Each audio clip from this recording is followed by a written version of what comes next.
Every winter, this one patch of ice formed outside the side entrance of the school, and nobody ever salted it. And kids figured out something fast. If you hit it at full speed and land just right, you'll just keep on sliding. It was this long stretch that if executed properly, kids could just slide for what seemed like ever. Groups of people were doing it every morning.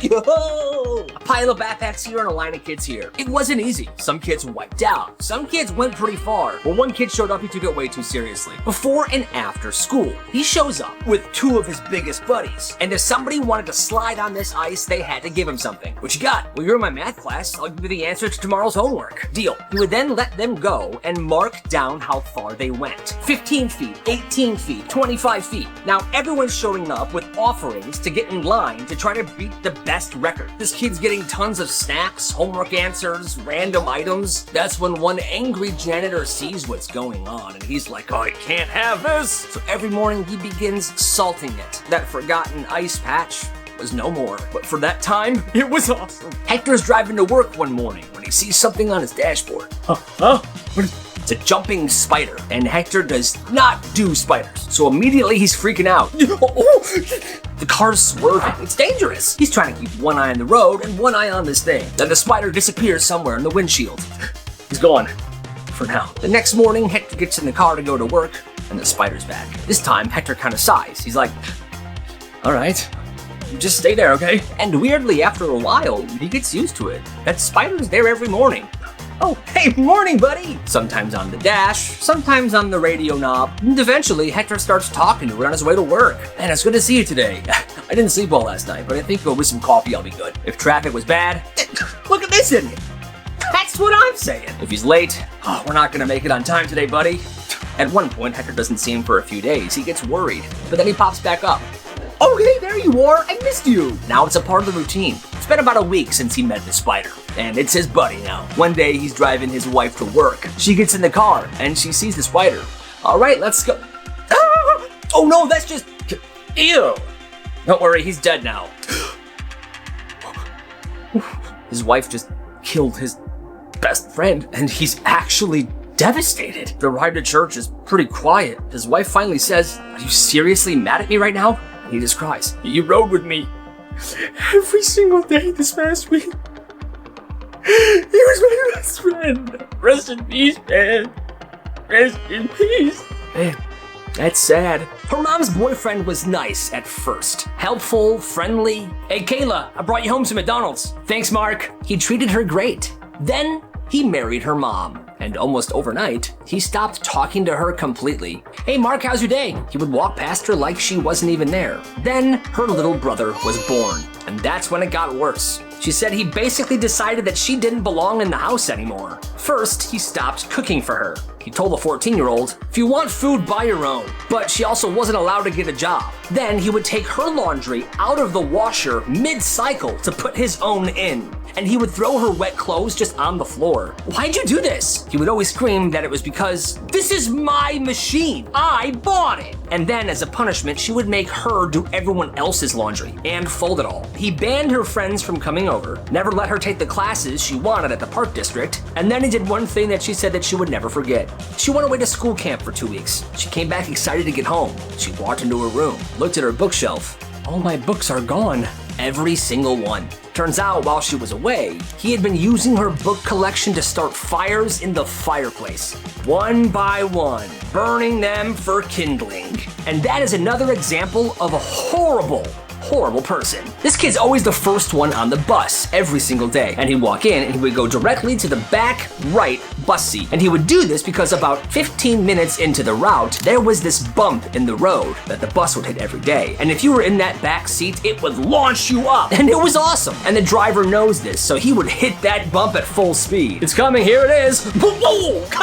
Well, he experienced it a bunch, and then he had a brilliant idea. Every day, people ask, hey man, can I try that seat today? Bro, let me try that seat today, please. And when people asked, he starts saying, well, what do you got? One kid pulled out a Twinkie. All right, deal, have a seat. The next day, someone else says, I'll give you $2 for the seat today. Anyone got something better? I got Sour Patch Kid watermelons. Deal. He's auctioning off that seat every single morning. People are offering Doritos, money, their lunch desserts, their entire lunch. Whoever wins gets the launch, and the whole bus always counts down right before it's gonna happen. All right, you ready, Kevin? Yeah, I'm ready. 3, 2, 1. Oh, nice. And that, my friends, is awesome. This kid ran a crazy summer hustle. His neighbor's name was Mr. Henderson. I'm Mr. Henderson. And he had just left for a 2-week camping trip, but he left his in-ground pool unattended. Most kids would sneak over for a quick dip. But this guy had a different idea. He turned his neighbor's backyard into a literal water park, and he charged every kid on the block $5 for a day pass. Step right up, water park day pass is $5. And people were paying. It was immediately a full-blown operation. There was a cooler full of sodas, there were folding chairs everywhere, and the front yard was a pile of bikes. And these two guys were by the gate, collecting $5 bills. On day 4, the party was at its peak. 15 kids in the backyard, cannonballs, Marco Polo. Some dude fired up Mr. Henderson's grill and was making hot dogs. Then,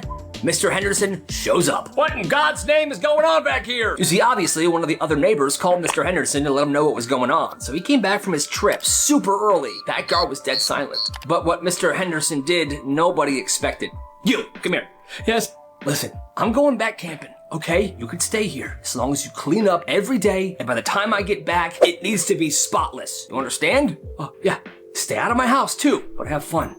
And that was that. For the rest of the 2 weeks, those kids had the most fun they've ever had on a summer break. And yeah, that sounds awesome. It's the first day of a new semester, and this teacher is having everybody in class give a personal story, one by one, and they had 10 minutes to think of one. Then each student comes up to give their 3-minute introduction speech. Normal stuff, but obviously people are panicking. But they came up with their stories, like summer jobs, broken bones, embarrassing vacations. Well, one girl instantly raises her hand. I'll go first. Okay, I like your enthusiasm. Get on up here. She's confident and she is smiling. She walks to the front of the classroom. She starts talking about how her parents owned a retiring home, how they worked hard and built their business from the ground up. She said how the retirement home had these huge aquariums in the lobby filled with fish. The whole room's nodding. Well, that's sweet. This is a nice story. But then she says, yeah, me and my brother got bored one day, so we smashed the aquarium glass. People looked up like, what? Grabbed a fork from the kitchen. The teacher's like, and stabbed each fish one by one. The class is horrified. She then smiles and says, so yeah, that's my story. Nobody clapped, the teacher had no idea what to say, and nobody talked to her for the rest of the year. Yeah, I wouldn't either. She sounds insane. This kid's not all there. I'm thirsty. But he wanted to focus really hard on the spelling test. He didn't want to be distracted by taking a sip of water or asking to go get some. So this is his brilliant idea. He went to the water fountain before class. He got a very big gulp of water and left it in his mouth. He heard that this is what the squirrels do. They put nuts in their mouth and they save them for later. Well, that was his idea, but with water. So now he's sitting in class. The teacher's naming the words, and he's writing the spelling down with a bunch of water in his mouth. All right, class, your next word is fortitude. His plan was to take small, tiny gulps throughout the test, so he never went thirsty. Well, about 2 minutes into the test, his cheeks give way, and a bunch of water just falls right on his desk. The test and the desk were soaked. Water was now spilling on the floor, and other kids noticed. The teacher walks over. Why is there a bunch of water on your desk and the floor? The kid didn't know how to respond, so he just looks her in the eyes and said, I have no idea. The teacher was so confused by that answer that she just walked away. No more questions were asked. He failed that spelling test. Craziest things teachers confiscated at school. This teacher was on her break when a student came up to her. He said that there was something that she had to see. So she followed him to a classroom. And this dude showed her a student's desk with an open notebook on it. And in that notebook was a bunch of names and information written down, including her own name. This was the crazy part. Written below her name was her birthday, address, and license plate number. At this point, she was definitely creeped out. The student who owned that notebook was then taken to the office. The police were called and they took her phone away. They wanted to look through it, just to be safe. Well, they found a photo album called Teachers. And in this album were pictures of 4 teachers, including the one in this story. Some pictures were taken secretly during class and others were saved from their Facebook profiles. That is absolutely creepy. This kid ran a crazy business during lunch. At his school, lunches were pretty long. He started bringing in 2 pairs of boxing gloves every day, and he would rent them out to people during lunch. He charged $10 for a 10-minute fight in the locker room, and people did it. It started slow at first, of course, but eventually word got out. People had to tell him in advance if they wanted to plan a fight and rent the gloves. Business was booming. Every day during lunch in the locker room, there were boxing matches. Other students even began watching these fights every day for their own entertainment. People were even making bets on the fights. But As you can guess, this didn't last very long. However, in its prime, he was making $200 a day. Black markets kids ran in their schools, a subscriber's admission. At the school this person went to, the teachers would give away these tickets for good behavior or good grades. And kids could use these tickets to buy a bunch of stuff. Cookies, Cheez-Its, animal crackers, extensions on homework, whatever you want. Well, one kid was a savage and got a brilliant idea. He began stealing the rolls of these tickets from teachers' desks when they were not looking. And he was selling them to students at the school for $1 each. At first, nobody bought them. But after about a week, business was booming. He made about $1,500 before his mom found the money in his room. This is not okay, Kyle. You made money off of selling things that weren't yours. That's business, baby. What did you say to me? I'm giving this money to Mrs. Stevens tomorrow. But she's only getting half because you did work hard for this. You ever go to a neighborhood garage sale and see somebody selling a vintage camera for like $5 when it's actually worth $500? Most people just let it happen. But not this kid. Yeah. He's 13, he's got a tablet, and he's running an appraisal firm in his neighborhood. You see, these families near his house, they have garage sales all the time, and they have no idea what they're selling. They're just clearing out their attics. Then the lowballers show up. Oh, that's a big box of Pokemon cards. How much? Oh, you can have them for $5, sweetie. Perfect. Well, you see, that's when the auditor would show up. He would walk up to a neighbor's garage sale and say, I don't want any of your money. I just want 10% of the extra cash you make. He then pulls out his tablet and he starts appraising every single item that these people are selling. He would check on eBay to see the realistic price. Sir, this camera's worth $200 and you're selling it for $3. What? Oh my God, really? That's so good to know. Imagine a guy trying to pay $5 for an old dusty lamp. Yeah, that sounds fair. Actually, that's a mid-century original lamp. It sold for $85 yesterday on eBay.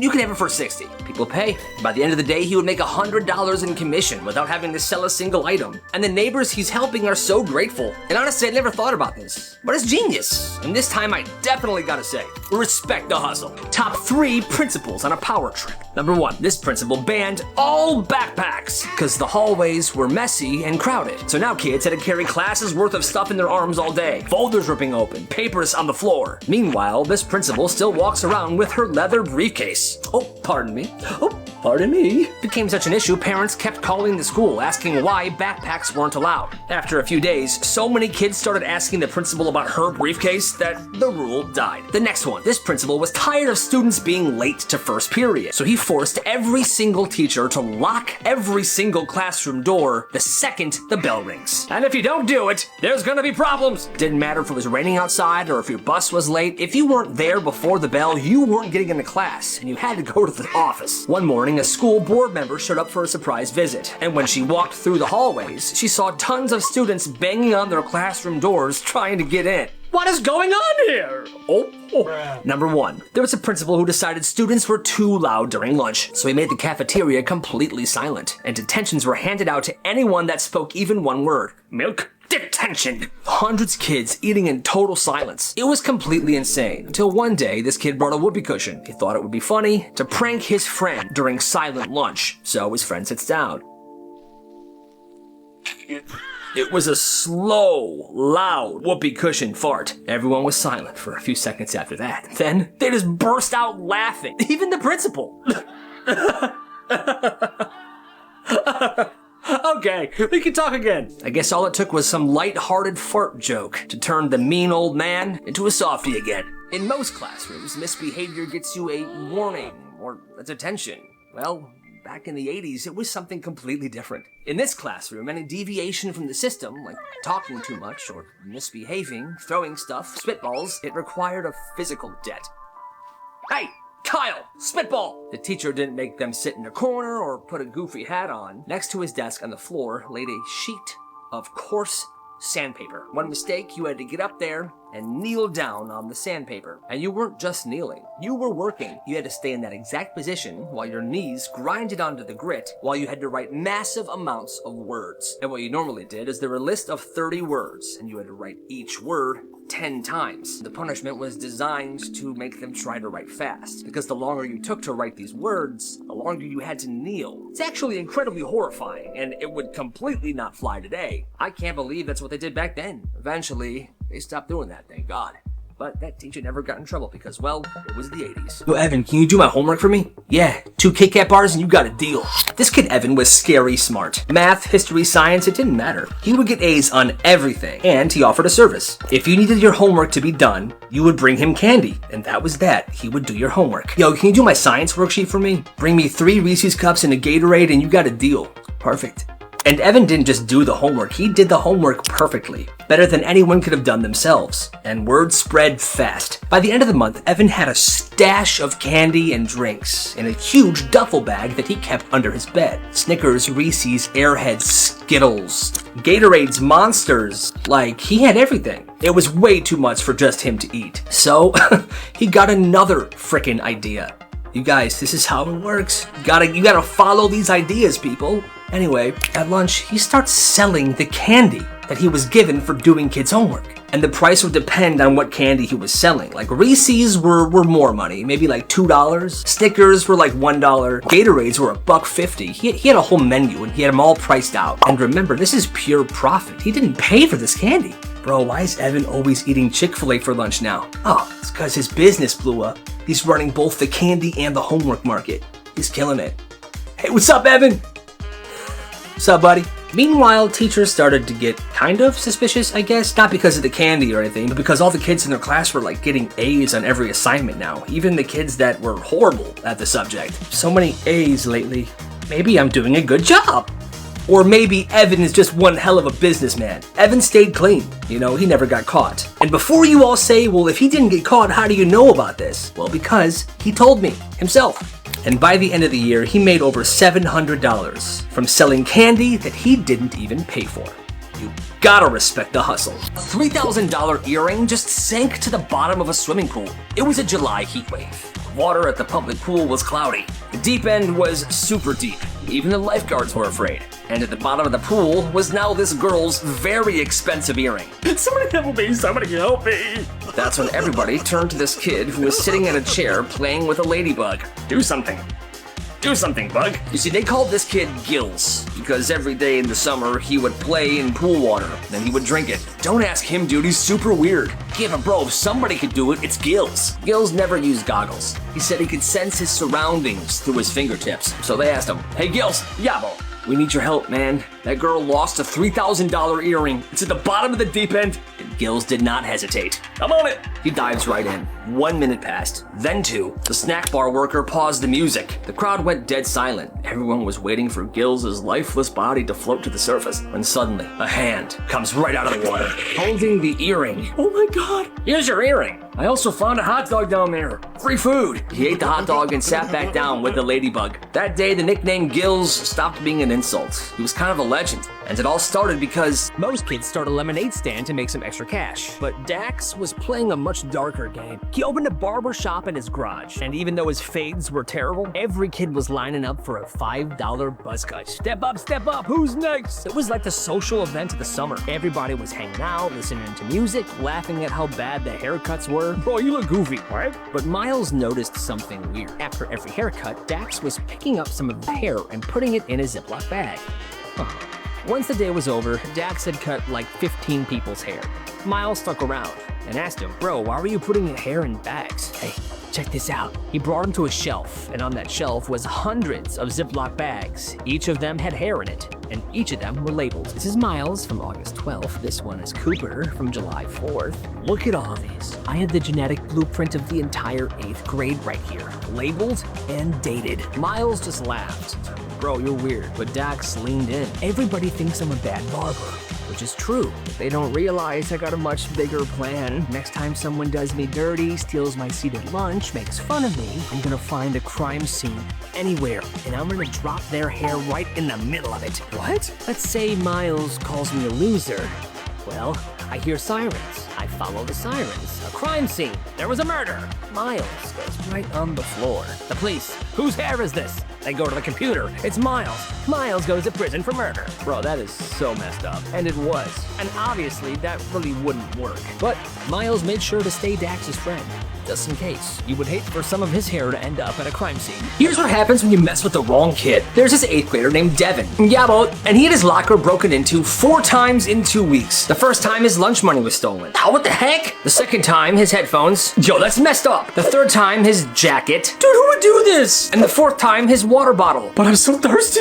Now everybody knew it was this kid named Brandon. Yeah, Brandon had been stealing from lockers since the 6th grade, but nobody could really prove it. And Brandon always stole from Devin during lunch. So Devin decides to set a trap one day. He takes a small but powerful Bluetooth speaker and connects it to his phone. He then puts the speaker inside of a decoy backpack, and he puts the decoy backpack in his locker right before lunch. And he stuffs that backpack with a bunch of random stuff, like fake money, an old Nintendo Switch that didn't work anymore, and a bunch of other stuff to weigh it down. His goal here was to get Brandon to steal the entire backpack. Once it's all set, he walks away and leaves his locker unlocked. And just like that, Brandon goes in and takes the entire backpack. Now, Devin was watching secretly, so he knew what was going on. And he waited till the middle of the class that was right after lunch. And then, he plays an incredibly loud alarm noise on his phone. But remember, that phone was hooked up to a speaker in the backpack that Brandon stole.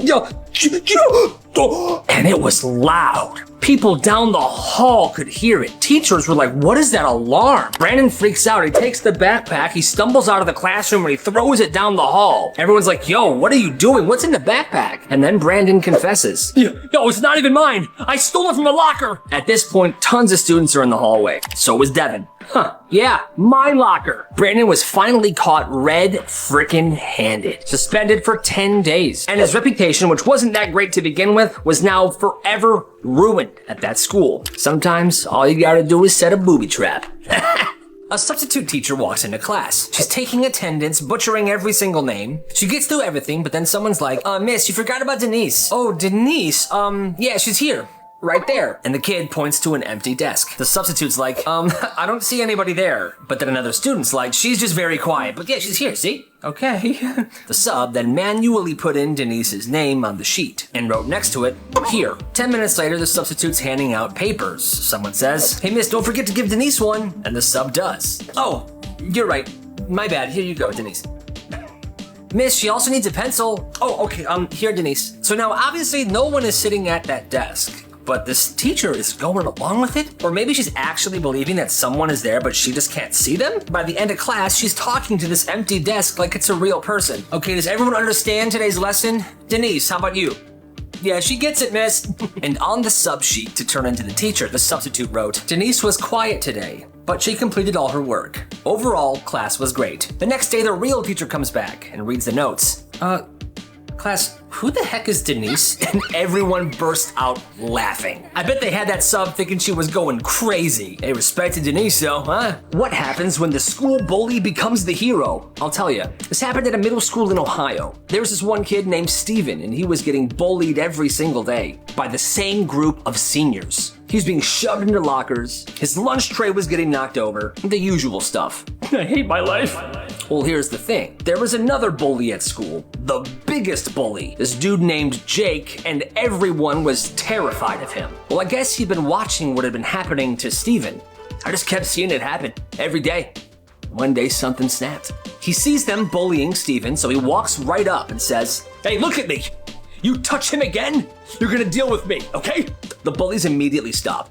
Oh, hey, Jake, yeah, no, whatever, man. We're just messing around, no big deal, we'll stop. And just like that, they stopped messing with Steven. But Jake doesn't stop there because Steven was a new kid at school. He didn't want people messing with him for some reason. So Jake starts walking Steven to class every day, sits by him at lunch, basically becomes his bodyguard. You didn't have to do that, man. Yeah, it did. Teachers are freaking out because they don't know what to do. The biggest bully in school is now protecting the most vulnerable kid in school. Well, here's the thing. Jake got suspended for 1 week because another kid was messing with Steven and he pushed him into the wall. The school didn't care that he was sticking up for somebody, but he didn't complain. And when the suspension was over, he kept being buddies with Steven. And that is awesome.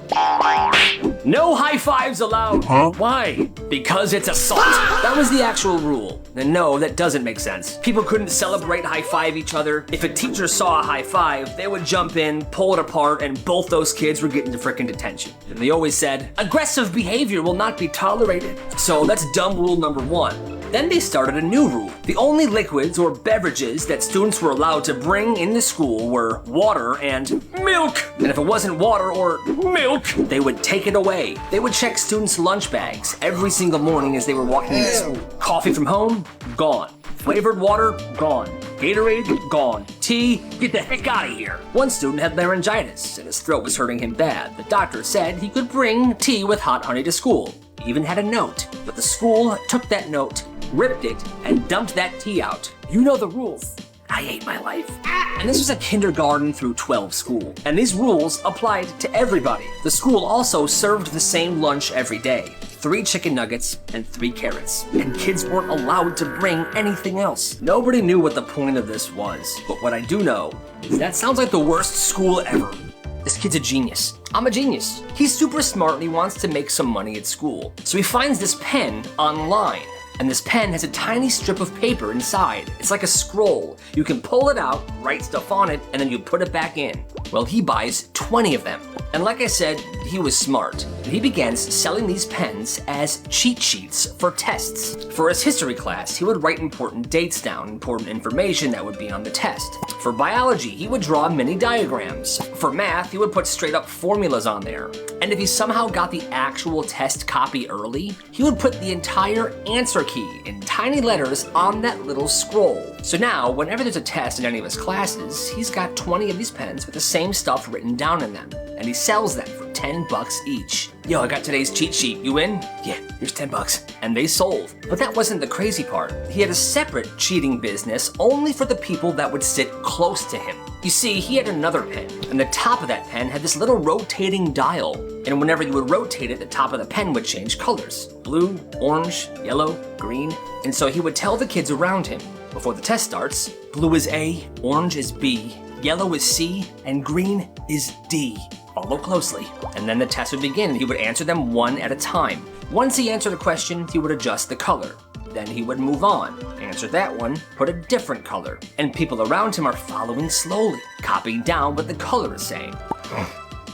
And it just looks like he's just fidgeting with his pen, but it's a secret code. Well, one day, this kid's wearing a black hoodie with a hood up. He's in the hallway. The principal sees him exchanging something for money. Take this. Hey, who is this? Hey, you! The kid begins running away and the principal chases him. The kid sneaks into a stairway, takes his hoodie off, he's wearing a shirt underneath, he puts a hat on and some glasses. Oh, hey, kid in the black hoodie, where'd he go? He went that way. Thanks. Get to class. And that principal didn't even realize that that was the kid he was chasing. And he continues that test cheating business for the rest of the year. And he made some pretty decent money. You gotta respect the hustle. It's a big family birthday party. All the cousins are the same age, from middle school. There's cake everywhere, balloons, pizza crusts on the couch. By 8 p.m., the party's over. The adults are done. One of the aunts says, all right, kids, that's a party. Nobody's leaving till we all help clean up. One cousin says, no, I'm not cleaning this. I gotta go home, man. I mean, I don't want to clean it either, but what do we do? I have an idea. That cousin then just drops to the ground.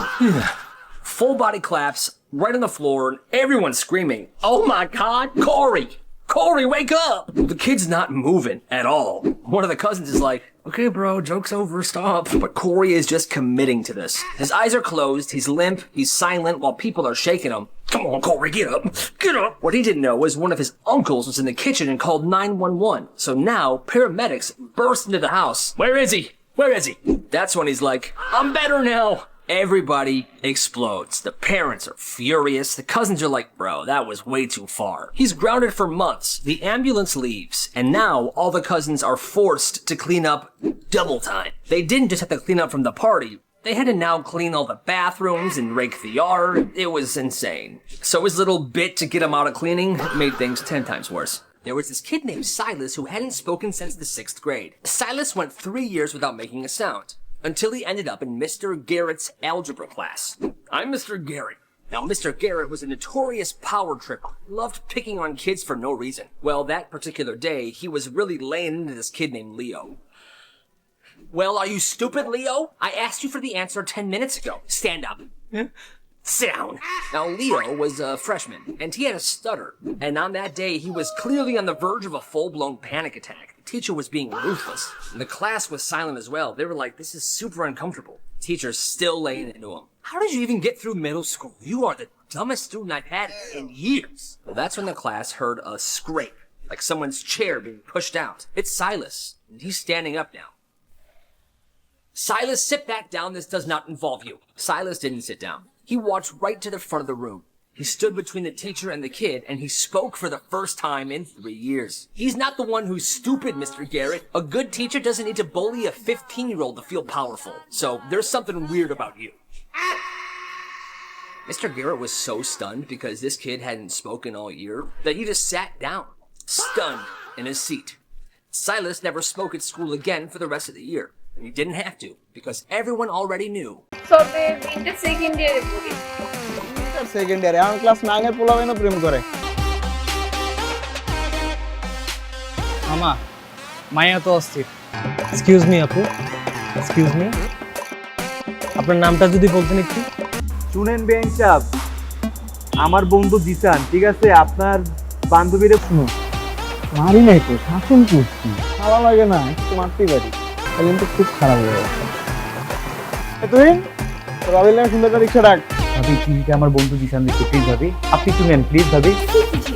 দেখেন ভাবি বন্ধু ধরে না, আবার call দে। এই এই দুলাভাই সামনে থাকলে যে সালাম দিতে হয়, আপনি শিখাই নাই তোরা? যে কোচিং এর সামনে যে গুন্ডাটা দাঁড়িয়ে থাকে, আমার তো মনে হয় পড়াশোনা সব বন্ধ করে দিবে। আমি তোর প্রেমের গল্প সাকসেসফুল না। আমার কথা বিশ্বাস কর। আমি শুধু একটু প্রেম ভালোবাসা চাই, আমি শুধু ওরেই চাই বাবা, আমি শুধু ওরে পাইলে হবে। ওকে, আমি আপনাকে ভালোবাসি। আচ্ছা, আপনার কাছে একটা প্রশ্ন।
ফোন দিয়ে যেতেছি, তুমি ফোনই ধরো না, তোমার ফোন ধরার কোনো নামই নাই, কোনো কথা, তোমার ফোন ধরো না কেন? এবারে এক্সামের প্রিপারেশন কিরকম তোদের? আমি তো খুবই এক্সাইটেড, কারণ আমার প্রিপারেশন খুবই ভালো।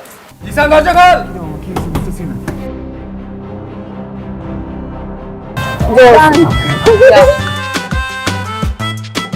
সুন্দর মতো যাবি, ভাবির নামটা জিজ্ঞাবি।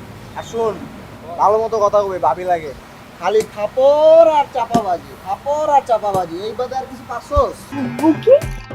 বুকিং মানে বুকিং, তুমি আমার আমি তোমার, বুকিং দিয়ে দিছি, ফাইনাল। আমাকে বুকিং দিছে মানে আমাকে কে বুকিং দিছে দোস্ত? তোর যে আশিক আছে না, এখন তো আমার পিছনে লাগছে। এই এই দুলাভাই সামনে থাকলে যে সালাম দিতে হয়, আপনি শিখাই নাই তোরা? কেমন আছো তুমি? ভালো। আমাকে জিজ্ঞেস করবো না? রক্তটা দিবি তুই। আমি কেন রক্ত দেবো? প্রেম খরচ তুই, রক্ত। আমার বন্ধু জিসান আপনাকে অনেক ভালোবাসে ভাবি, আপনার ওর রক্ত যাওয়াটা বিধে হতে দিবেন না ভাবি।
আমার কাছে জিনের বাচ্চার নাম্বার আছে।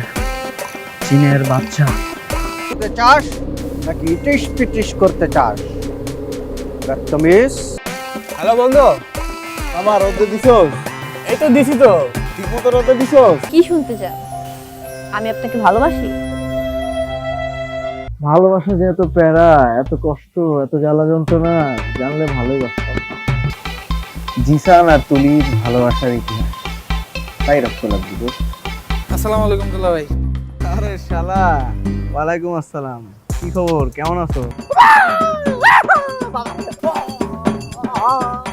গলায় দড়ি লাগাই দিছে ভাবি। গলায় দড়ি দিছি মানে গলায় গলায় গলায় কেন রেখেছেন আমাকে? কি হয়েছে বলতো? আর বলিস না, তোরে যে বুকিং দিছে সে তো এখন আমার পিছনে লাগছে। জিসান, আমার দরজা লাগাই দিছে। আমার দরজা লাগাই দিছে। কই যায়? কই যা?